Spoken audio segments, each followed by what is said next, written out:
Now, preview time. So let's take a look at what's coming your way.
What's going on, everybody? Welcome to another brand new installment of Renegades Reviews, exclusively here as always on the Casa D18 Studios channel. I, of course, am your host, the Renegade JJ Williams, and today we wrap up my birth month, the final movie for the month we're going to be covering, much in a similar vein of Dick Tracy. It's a comic turned movie. We're going to be discussing Josie and the Pussycats, starring Rachel Leigh Cook, Rosario Dawson, Tara Reid, Gabriel Mann, Alan Cumming, Parker Posey, Donald Faison, Seth Green, Breckin Meyer, and Alexander Martin. What's going on, everybody? Thank you for joining me here once again for another brand new installment of Renegades Reviews. And as I said during the introduction, we're wrapping up my birthday month today. We're going to take a look at the turn of the millennium hit Josie and the Pussycats. And as our movie opens, Wyatt Frame, who is an executive with the record label Mega Records, is confronted on a private jet by Du Jour, a successful boy band who is signed to the label. The members of Du Jour bring to Wyatt's attention a strange backing track that they have discovered on their recent single. Wyatt and the plane's pilot parachute out of the jet, leaving it to crash with the band still on board, killing them in the process. Wyatt ends up landing just outside of the town of Riverdale and begins to search for a replacement band for Du Jour. He ends up discovering the struggling local rock band, the Pussycats, which features Josie McCoy on guitar and lead vocals, Valerie Brown on bass guitar, and Melody Valentine on drums. The group accepts Wyatt's offer of a major record deal despite its implausibility, and they are immediately flown to New York City along with their manager, Alexander, and his sister, Alexandra, as well as Josie's friend, Alan M. Now, Wyatt begins to breed some dissension into the band when he decides to rename the group Josie and the Pussycats without their permission. Meanwhile, Mega Records CEO, Fiona, has a meeting with government representatives. She details to them how the United States government has conspired with the music industry for years to hide subliminal messages into pop music in order to brainwash teenagers into buying consumer products. Any musicians that have discovered the hidden messages in their music are made to disappear via staged plane crashes, drug overdoses, and similar disasters. Josie and the Pussycats' first single is released, and thanks to the subliminal messaging, it instantly becomes a hit. Valerie begins to resent the attention that is being shown to Josie from the label, while Melody and her uncanny behavioral perception makes her suspicious of Fiona. As a result, Fiona orders Wyatt to kill the pair before they can uncover the conspiracy. So Melody and Valerie are sent to a fake appearance on Total Request Live, TRL, where a fake Carson Daly and the real Carson Daly attempt to kill them. Melody and Valerie are able to survive, however, thanks largely to the incompetence of the two Carson Dalys. With her bandmates gone, Wyatt then gives Josie a copy of the group's latest single, which contains a subliminal message track designed to brainwash her into desiring a solo career. After arguing with her bandmates, Josie realizes that the single caused the fight, and her suspicions are confirmed when she uses a mixing board to make the subliminal track audible. However, Fiona catches her. Now, Mega Records have organized a giant pay-per-view concert which is going to be streamed online.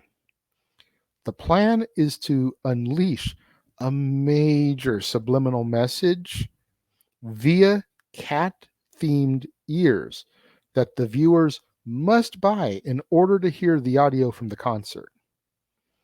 Fiona and Wyatt want Josie to perform solo, but when the band insists on performing together, the pair threaten to kill Valerie and Melody in a staged car explosion if they don't comply.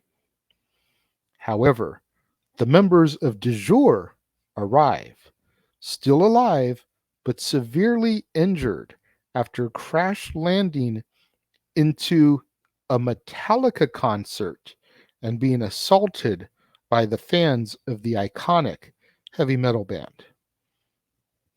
Josie, Valerie, and Melody fight Fiona, Wyatt, and their security guards, and during the tussle, Fiona accidentally destroys the machine that is used to generate the subliminal messages, revealing that the new subliminal message was one that would make Fiona universally popular. Fiona reveals that her lisp made her a social outcast in high school, while Wyatt reveals that his appearance is a disguise as well, and that he went to the same school as Fiona. But he was persecuted and unpopular because he was an albino. This causes the two to immediately bond. The government agents that were colluding with Fiona arrive, but with the conspiracy exposed, they arrest Wyatt and Fiona as scapegoats in order to cover up their own involvement in the scheme. As a result, the government abandons the idea of spreading subliminal messaging via music, revealing that movies are much more effective. As our movie ends, Josie, Valerie, and Melody perform the concert together. Alan M. arrives and professes his love for Josie, who returns his feelings. The concert audience then removes their cat ear headsets at Josie's suggestion, and then, able to judge the band on their own merit for the very first time, roars their approval for Josie and the Pussycats. This is another one that I loved so much when it first came out. Like, I can't overwatch this because then I just lose my interest in it. But it's the type of movie that I come back to every maybe 3 to 5 years because you see it sitting on your shelf and you're like, man, that movie was so good. I need to watch that again. It's been a minute. And you get sucked right back into it. You know, the songs in this movie were awesome. The acting was cheesy, I'm not going to lie, but it was so good, especially Rachel Leigh Cook as Josie and Rosario Dawson as Valerie. Tara Reid is one of those I always was kind of able to take or leave. The best part of Tara Reid in this film was that at the time of its production, at the time of its shooting, she was dating Carson Daly. So the banter between her and Carson in the scene where they're supposed to be on TRL and Carson is trying to kill her is just hilarious if you're in the know. If you're not, it's just useless dialogue in a film. But if you watch this movie and you remember that Tara Reid and Carson Daly were dating at the time, the dialogue and the banter between the two of them just comes off so much better. It's hilarious. Things like, if we had met under different circumstances, we could probably date each other. Hello, you guys are dating each other. It's it's stupid and inconsequential, but it's hilarious nonetheless, in my personal opinion. Alan Cumming as Wyatt, I thought did a great job. Um, he's a guy that I had enjoyed as Nightcrawler in X-Men 2, X-Men United. You got Seth Green and Breckin Meyer, the creators of Robot Chicken, as half of the band du jour. So good. So much good stuff in this movie. I I can't recommend it enough. It's another one of those, like Dick Tracy, which I discussed on Monday, that I feel this movie just kind of slips under the radar. It's completely forgotten about. And I think people need to make the effort to search for this film on streaming platforms and give it a watch, because it's definitely a time capsule, but it's hilarious. And especially with the popularity of the series Riverdale, which has been running for a couple years. I don't watch it, so forgive me. I know it's been on for a few years. It may have been canceled by now, but I digress. But with the popularity of that series, I think people need to go back and watch this, because I know Riverdale is very much a drama series, and this is slapsticky comedy. But just the whole tie-in between Josie and the Pussycats and the Archie gang and Riverdale and everything. Like, I feel people need to go back and revisit this. When it comes to my rating of this film, much like Dick Tracy, I'm going to give this 4 out of 5 stars. Again, criminally underrated. High marks for Rachel Leigh Cook. High marks for Rosario Dawson. High marks for Alan Cumming. Again, Tara Reid, I can take or leave. She's cute in this, but she was very overhyped at the time of its release, and that's why I'm not too fond of her as an actress or as her portrayal of Melody. What do you guys think of Josie and the Pussycats? Those of you that have seen it, let me know. If you're watching the premiere, leave your thoughts and comments over here. If you're watching on demand later in the day, leave those thoughts and comments down here. Let's engage in that conversation. Let's have that discussion. Let's get into this movie, Josie and the Pussycats. Make sure you guys tune in tomorrow, right here to the Casa D18 Studios channel, for another brand new installment of Renegades Reviews, when we take a look at episode 2 of the Disney Plus original series, She-Hulk, Attorney at Law. You're not going to want to miss out on that right here on the Casa D18 Studios channel, right here on an all-new Renegades Reviews. I'm going to take a look at the next episode in the 9-episode series that is She-Hulk, Attorney at Law. Going to have to make sure you tune in for that. To all my loyal fans and viewers out there, thank you so much for tuning in and joining me today. I greatly appreciate each and every one of you. Make sure you smash that like button. Make sure you're subscribed. Make sure you've got that notification bell turned on so you're alerted anytime a new video goes up on my channel here. Share this video with your family, friends, loved ones, other movie lovers, cinephiles, fans of the Archie comics, fans of Josie and the Pussycats, fans of the series Riverdale, fans of Rachel Leigh Cook, Rosario Dawson, Tara Reid, fans of Robot Chicken and Seth Green and Breckin Meyer, anybody you can think of that would enjoy this video, share it with them. It's the only way we're going to help boost up my visibility in the YouTube algorithms so I can eventually get monetized, make some money in this endeavor. Thank you once again to everybody who joined me and tuned in today. It means a lot more to me than you'll ever know, and I will see you guys next time.